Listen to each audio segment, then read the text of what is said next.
Hey, what's up everybody? I'm SuperSonicJB. It's 2025 now, you know what that means.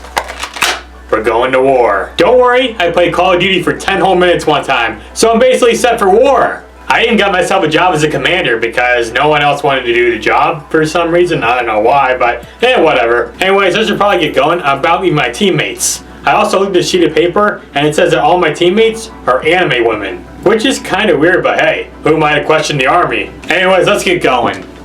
Well, finally made it to the base. Now I get to be an awesome general. Bring on the anime women. 箱がどうしたってのよ。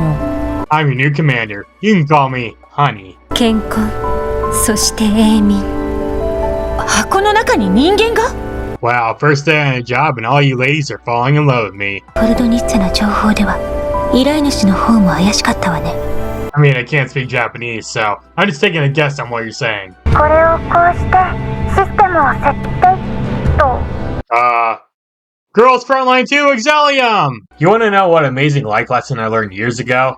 Anime girls are hot. Oh my god! But you want to know what would make them even hotter? If they use guns. Just like us Americans. Now, there's a pretty good amount of modern anime games where waifus wield guns. I mean, just look at Nikkei. One of the main games that started the waifu gun genre, if you could even call it that, was the game Girls Frontline. This was a Chinese gacha game released back in 2016, also 2017, and 2018 globally. Yeah, this game got released in multiple years across multiple countries. The game itself revolves around android women called T-Dolls fighting in a war in order to save mankind. The story heavily focuses on you, the player, as a commander who has a squad of these dolls, who are all named after guns, and they go on dangerous missions together. Now, I've actually talked about this game back in the day, and honestly, I didn't get that into the game because I wasn't a huge fan of the gameplay, and I didn't really find the story that interesting back then, but they recently released a sequel called Girls Frontline 2 Exilium. This is a follow-up that takes place 10 years after the first game. It once again follows the adventures of the commander and his squad going on missions. More on the story in a sec. Now, I wanted to check this game out and see what it was like, and I feel like it didn't give the first game that big of a chance, and considering the fact that this series is what inspired Nikkei, a gacha game that I love, I had to check this game out, so without further ado, let's go ahead and take a look at Girls Frontline 2 Exilium. And yes, before you ask, this game did indeed take a while to download, because of all the frickin' updates. As for the game's title screen, it's alright, but the videos playing here are mostly just a compilation of cutscenes from the game. Anyways, we sit through a surprisingly quick loading screen and get to watch the game's opening cutscene, where we see this goth-looking girl jump off a building and commit suicide.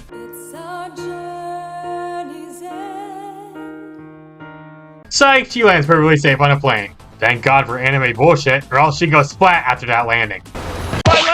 We end up seeing a bunch of the main characters, fighting against an army of robots, and a goth girl, who kinda reminds me of Kurumi from Date A Live a bit. I'm gonna assume you haven't come by for a tea party. Then we jump into a quick tutorial on how the game works. So off the bat, you can already tell that this game is completely different from the first game, gameplay-wise. The first game mainly had the girl just standing side by side shooting, but here the game plays like a turn-based tactical RPG strategy game. It's like XCOM, but without the X or the COM. In order to move, you select a girl, then select a spot on the map to move to. Then you select an enemy and confirm your choice to use up your turn. Pretty simple, really. You can also hide behind different types of cover, and depending on how sturdy or large it is, it can protect you from some damage. Your characters can only move a certain amount of spaces per turn too, so you'll always want to make sure you take your time and choose a proper spot with decent cover before you end your turn. You can have up to 3 characters in your party, and most missions will involve you killing all the enemies on the field in order to progress. I will admit, the gameplay here is way better compared to the first game. I felt the first game's gameplay was kind of boring. I mean, it literally went like...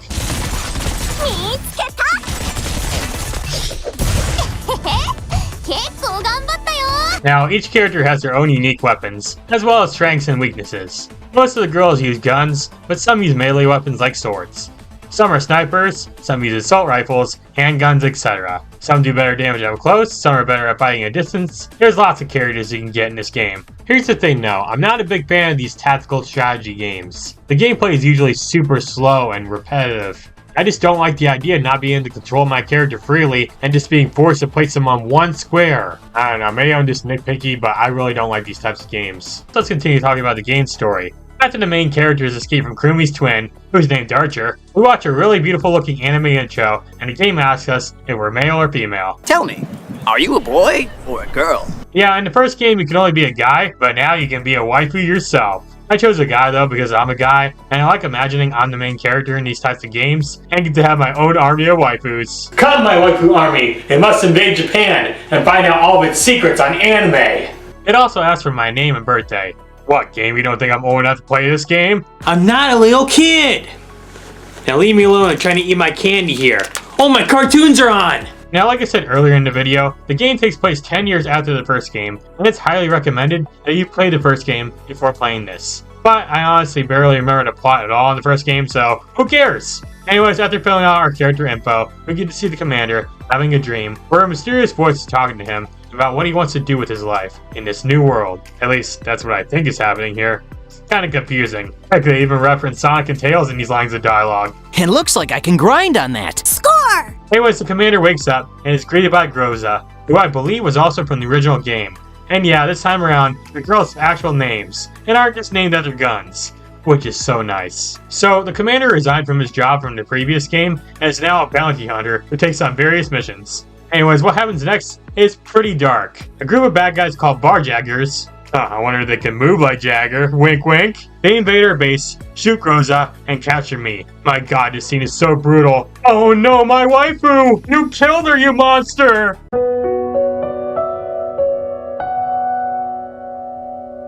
So yeah, the Barjaggers have captured us, and they want us to open a mysterious box that holds a mysterious power. The commander refuses to open it, but gets shot as punishment. The box does need a code to open it, and the commander says that the code is on his vehicle's computer. But the Barjaggers get confused because they destroyed his vehicle earlier and killed all his dolls. But whoa, turned out our dolls are alive, and they break us out of there. Groza is alive again, but has swapped out her old body for a new one.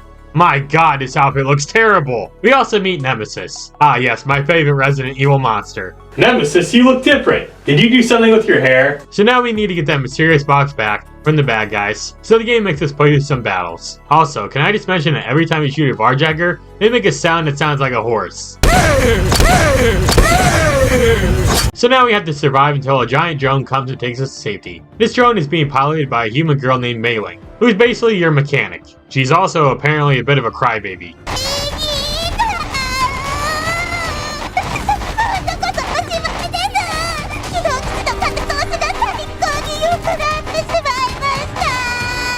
Oh, also, she's a straight up alcoholic.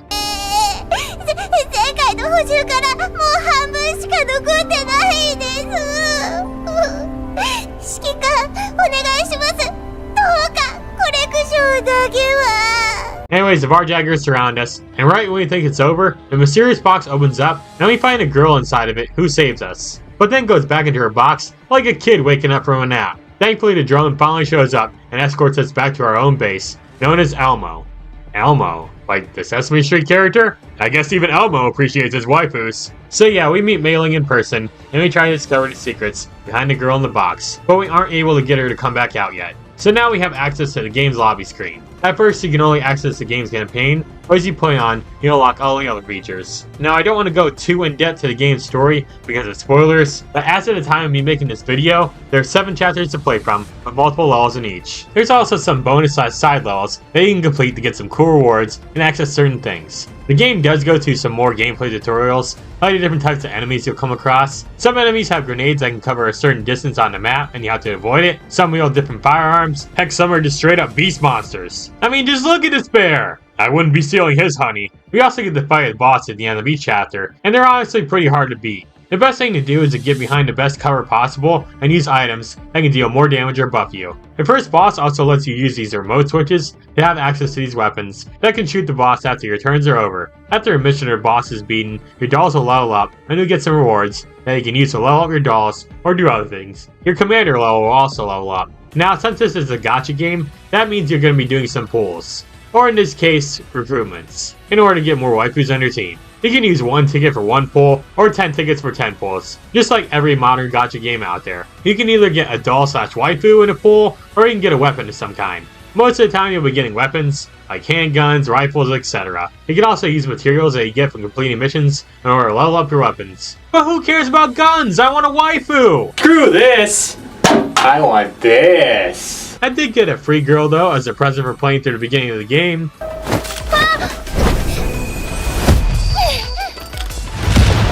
There is a pity system in this game too, meaning that if you don't get a new girl after several pulls, the game will eventually give you one out of pity. I guess even a video game knows how unlucky I can get. Oh nice, I didn't win the lottery again. As for the girls themselves, I will admit, I do like their designs way more here than compared to the first game. Now, I know lots of people online have compared certain characters in this game to other characters from other gacha games. Like people are saying Nagant here looks like Lumine from Genshin Impact. But here's the thing, she appeared in the first game that came out in 2016, so she came out before Lumine was even a thing. This one girl named Macchiato does look similar to Dollar from Nikkei, but again, she was in the first game, which was released before Nikkei. Same for this Rapunzel looking lady, but for real, the character designs look amazing in this game. And now let's talk about one of the most popular modes in the entire game, the dormitory, located in the public area. So this area is where you can view things, like profiles of the dolls you own that include their memories, and even some voice clips. But the main thing you're gonna do here is, admire how beautiful the women look in this game. You can have them change their pose, and you can move the camera in and out and check out how thick they are. You're probably an 8 out of 10 on the thickness scale. One thing you'll definitely notice are the girls' feet. My god, are they present during a lot of these poses. They're so freaking highly detailed that you can easily tell that the devs have foot fetishes.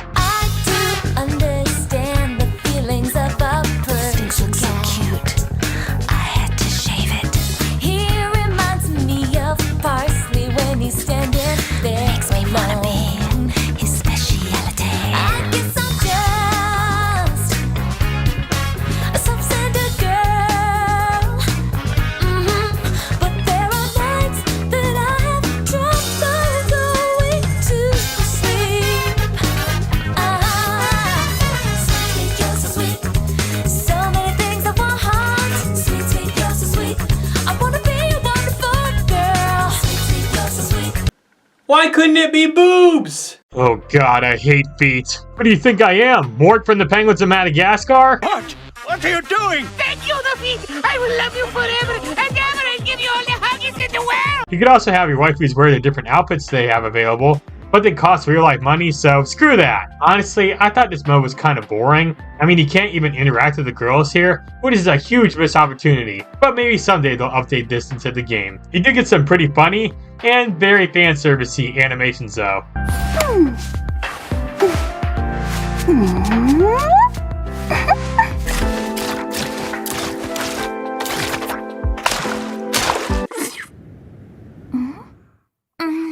You can also give them gifts, which will improve your bonds with them, and you can unlock more poses as you progress through the game's campaign. There's also some limited events that you can participate in, though you have to be at a certain level to unlock this feature. One past event that I missed out on did have this Nikkei-inspired gameplay section here. To think, the original game inspired Nikkei, and now Nikkei inspired the sequel. The music is also really good in this game. It has tons of great tracks and they all sound really catchy. There are voice-acted cutscenes too, but there's no English dub. There's only Japanese, Chinese, and Korean dubs. By now you're probably wondering what are my final thoughts on the game. Well, I think this game's pretty good in all honesty. The story is pretty good, the gameplay is decent, and the music is great. I mean, the main issues I had with this game was how confusing the story got at some points, but I also never beat the original game, so I guess it's more of a me problem. And yeah, like I said, I've never been a big fan of tactical RPG gameplay, so some of the levels got boring for me to play through. I also don't like how much stuff is locked at the very beginning of the game, and I wish there was more fun stuff to do in the dorms. But let's not talk about that mode anymore. But yeah, Girls Frontline 2 is still a great game, and if you love waifus, I recommend it. Especially if you have a foot fetish,